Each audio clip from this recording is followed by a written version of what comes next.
ሰላም የጃጊሶ ቤተሰቦች ዛሬ በድጋሚ ተመልሼ የመጣሁት ዘ ሊትል ሃውርስ የተሰኘ መሳጭ ፊልም ይዤ ነው። በዚህ ፊልም ላይ የሚነሱት ሐሳቦች፣ ገጸ ባህሪያት፣ የስም ስያሜዎች እንዲሁም ማንኛውም ተግባሮች ሃይማኖትን ወይም ደግሞ የቱንም የእምነት ተቋም ዝቅ ከፍ ለማድረግ ታስበው እንዳልሆነ በቅድሚያ ላሳስባችሁ እወዳለሁ።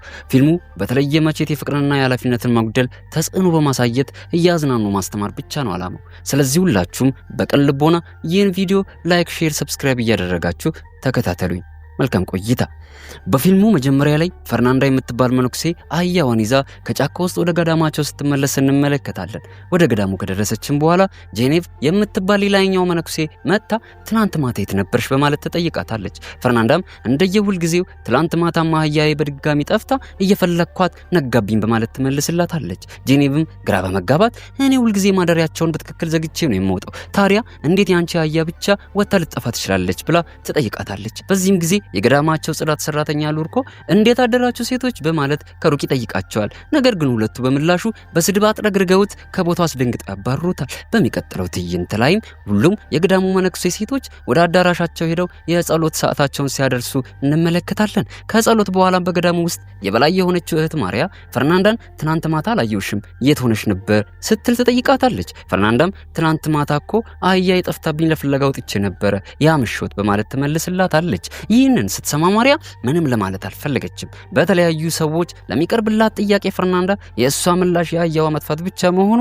የሆነ ከባድ ሚስጥር እንዳለ ያስታውቃል። በዚህ በኩል ደግሞ አሌክሳንድራ የምትባል ሌላኛዋን ሴት እንተዋወቃታለን። ሐዘን በተሞላው ስሜት ውስጥ ሆና የእጅ ጥበቧን እየሰራች ሲሆን በዚህ ገዳም ውስጥ በመሆኗና የውጭውን ዓለም ደስታ ማየት ባለመቻሏ እጅግ ትቆጫለች። በሌላ በኩል ደግሞ እህት ጄኔቭ የምትባል መነኩሴ ከእህት ማርያ ጋር ስትነጋገር በድንገት አንድ እንግዳ ሐሳብ የያዘ መጽሐፍ ላይ የተሳለ ስዕልን ተመልክታ ስትደናገጥ እንመለከታታለን። ስዕሉን ስታይ ትንሽ ተገረመችና ፈራች። ነገር ግን ጥቂት መስመሮችን ካነበበች በኋላ መጽሐፉን መልሳ መደርደሪያው ላይ ትሰቅለዋለች። ቀጥሎ የእህቴ ላንዳ አባት ሊጠይቃት ይመጣና ተጠርታ በመቅረብ ሁለቱም ማውራት ይጀምራሉ። አባቷ እኔ ላንቺ የሚሆን ጥሩ ባል እየፈለኩልሽ ሲሆን ችግሩ ግን ያገኟቸው ጥሩ ወንዶች በሙሉ የሚጠይቁት ጥሎሽ ከአቅሜ በላይ እየሆነብኝ ተቸገርኩኝ ብሎ ይነግራታል። በዚህም ጊዜ አሌክሳንድራ አንተ እኮ ለየገዳሞች የምትሰጠውን የገንዘብ እርዳታ ብትቀንስ ምናልባት ለጥሎሽ የሚሆን ገንዘብ ከእጅ ላይ አታጣም ብላ ትመልስለታለች። አባቷም ይህ በፍጹም ትክክል ያልሆነ ሐሳብ ነው በማለት ይቃወማትና አንቺ መጨነቅና ማሰብ ያለብሽ በገዳም ውስጥ ለሚሰጥሽ ትምህርትና ሙያ ላይ ብቻ ነው። አንቺ ብታገቢም ባታገቢም ደስ የሚልና የተመቻቸ ህይወት ከመኖር ማንም አያግድሽም ብሎ ይመልስላታል። አሌክሳንድራ ይህንን ስትሰማ በጣም አዘነች። ምክንያቱም እሷ ጥሩና ቆንጆ የሚባል ህይወት መኖር የምትፈልገው በትዳር ውስጥ ሆና ነው።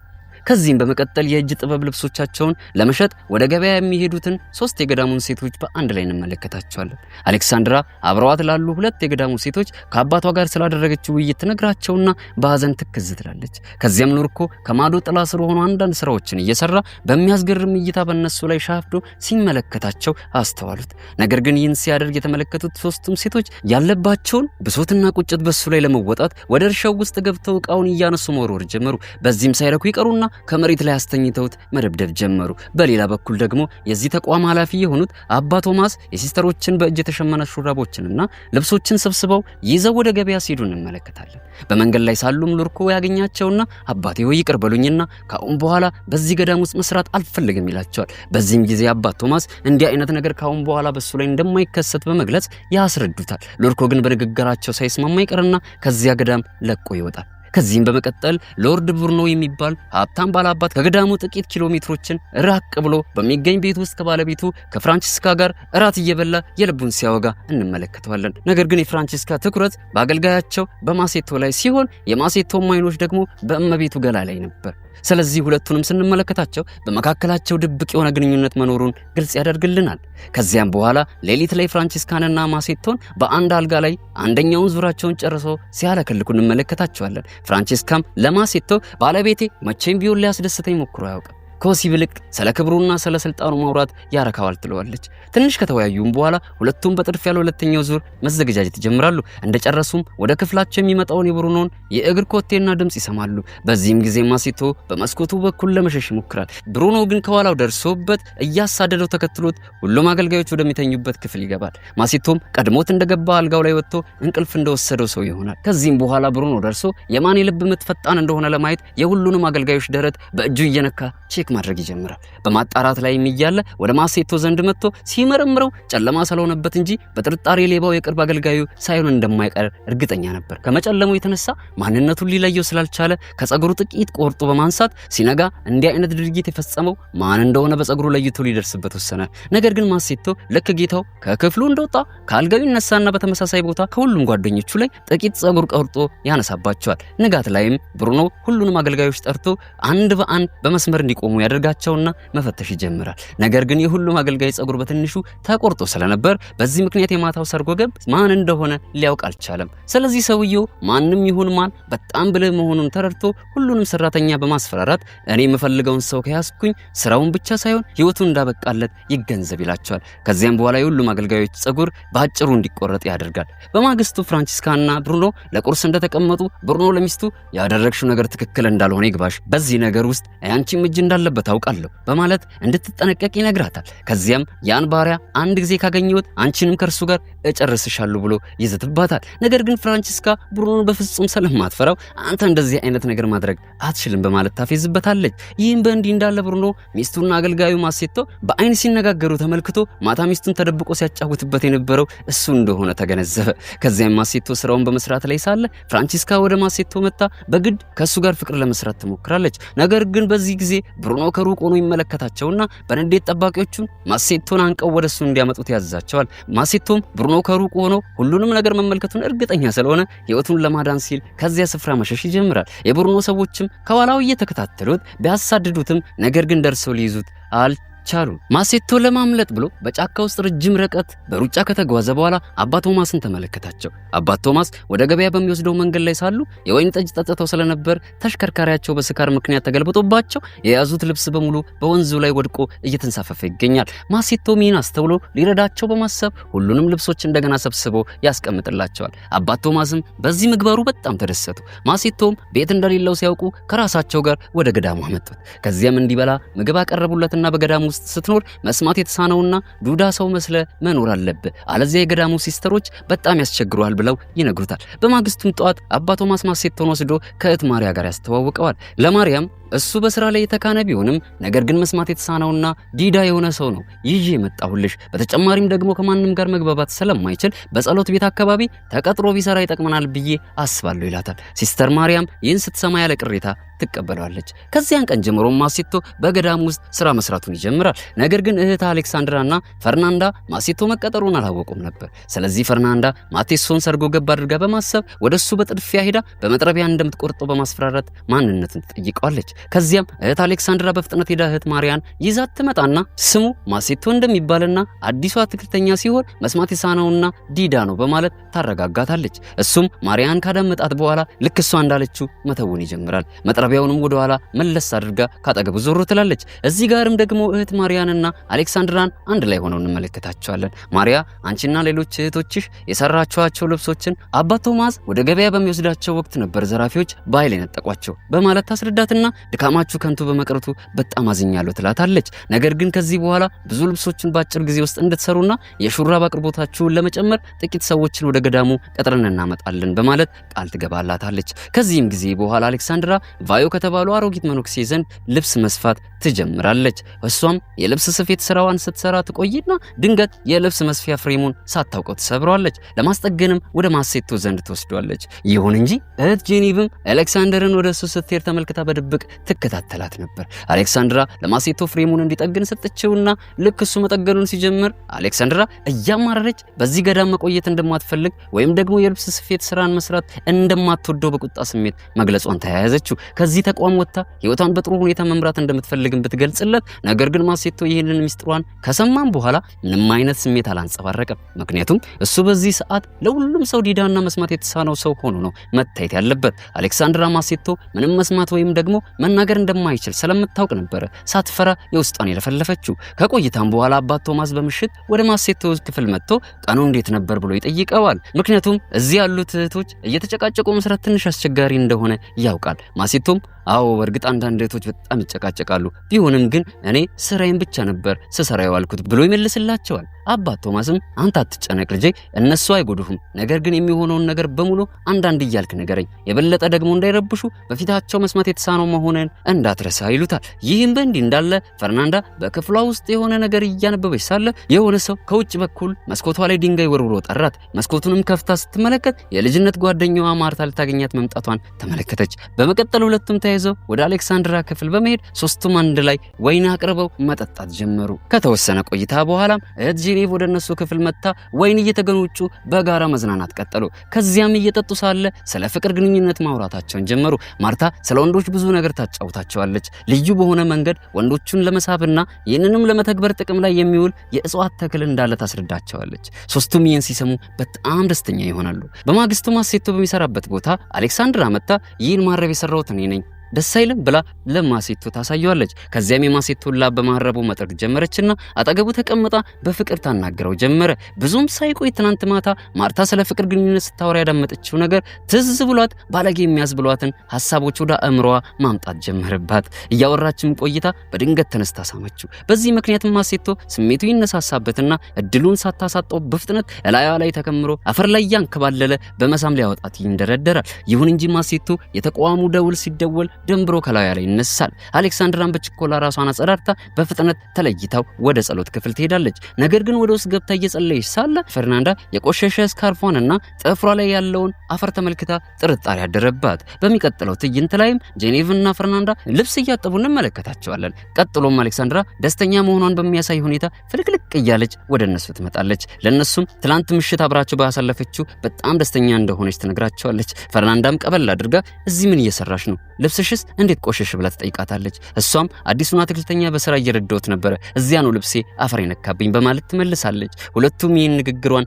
አላመኑትም ምክንያቱም አሌክሳንድራ ምንም አይነት ስራ እንደማትወድ ያውቃሉ ነገር ግን ፈርናንዳ በጣም ተጠራጣሪ ስለነበረች አሌክሳንድራ በእርግጠኝነት የሆነ ነገር እየደበቀቻት መሆኑን ተረድታ ነበር እዚህም ጋር ፈርናንዳና ማርታ በጫካ ውስጥ የተባሉትን ተክል ሲያፈላልጉ እንመለከታቸዋለን እጽዋቱንም አግኝተው ከቀቀሉት በኋላ የሆነ ፈሳሽ ነገር ያዘጋጃሉ ከዚያም ማርታ ከፈሳሹ ሁለት ጠብታ በፈርናንዳ አይን ውስጥ ታፈሳለች በኋላም ላይ ጣቷን ቆርጣ ደም በመውሰድ ጉንጯን ትቀባታለች በዚህ በኩል ደግሞ ጄኔቭ ይህን ሁሉ ነገር በድብቅ ትከታተል ነበር ከዚያም በኋላ ፈርናንዳና ማርታ ተያይዘው ወደ ማሴቶ ክፍል ይሄዳሉ ፈርናንዳ ማሴቶን በቢላ በማስፈራራት ሁለቱም ስሜቱን ለማቀስቀስ ይሞክራሉ ማሴቶ በሱ ላይ የሚያደርጉት ነገር እንግዳ ነገር ቢሆንበትም ነገር ግን ከቆይታ በኋላ እሱም ራሱን መቆጣጠር ይሳነዋል ሶስቱም ልባቸው እስኪወልቅ ድረስ እየተቀያየሩ በወሲብ ሲዝናኑ ያረፍዳሉ የፈለጉትን አድርገው እንደጨረሱም ሁለቱ ከቤት ወጥተው ይሄዳሉ መውጫው ላይ ከጄኔቭ ጋር ይገናኙና ሁለታችሁም አንድ ላይ እዚህ ምን ትሰራላችሁ ብላ ትጠይቃቸዋለች እነሱም ለጥያቄዋ ምንም አይነት የተለየ መልስ ሳይሰጧት የሆነ ሰበብ ብቻ ፈጥረው በፍጥነት ከቦታው ይሄዳሉ ጄኔቭ ግን የሆነ ነገር ከሷ እየደበቋት እንደሆነ ተረድታለች በማግስቱ ጧት ደግሞ የተቋሙ ዋና ሊቀ ጳጳስ ቸርቹን ሊጎበኝ ሲመጡ አባ ቶማስና ማርያ በሰፊው ይቀበሉታል በሌላ በኩል ደግሞ ማሴቶ ወደ አሌክሳንድራ ክፍል ይሄድና ሁለቱም በድጋሚ ካቋረጡበት በመቀጠል በወሲብ መዝናናት ይጀምራሉ ነገር ግን በዚያው ቅስፈት አሮጊቷ እህት ቫዮ ወደ ክፍሉ ውስጥ ትገባለች መጀመሪያ ላይ እነሱም እሷን አላስተዋላዋትም ነበር ነገር ግን በድንገት ማሴቶ ድምጻቸውን ሰማ ይህም ነገር አሌክሳንድራን ያስደነግጣትና ከላዩ ላይ ሆና መስራቷን ታቆማለች እህት ቫዮ በመምጣቷ ተደነባብራ ራሷን እያስተካከለች ትሄድና እሷን መርዳት ስትጀምር ማሴቶ ደግሞ በቀስታ ካልጋው ስር ገብቶ ይደበቃል ሁለቱም እድለኞች ነበሩ ምክንያቱም እህት ቫዮ መስማት አትችልም ድርጊታቸውንም አልተመለከተችም ስለዚህ ምንም ነገር አልተረዳችም በኋላም ላይ ማሴቶ ምንም ድምጽ ሳያሰማ በመስኮቱ በኩል ወጥቶ ይሄዳል በማግስቱ ጄኔቭ ማሴቶ ረፍት ለማድረግ በተኛበት ተመልክተው እሱን ለመሳብ እጽዋቱን ማዘጋጀት ጀመረች ነገር ግን አይኗ ውስጥ ከማስቀመጥ ይልቅ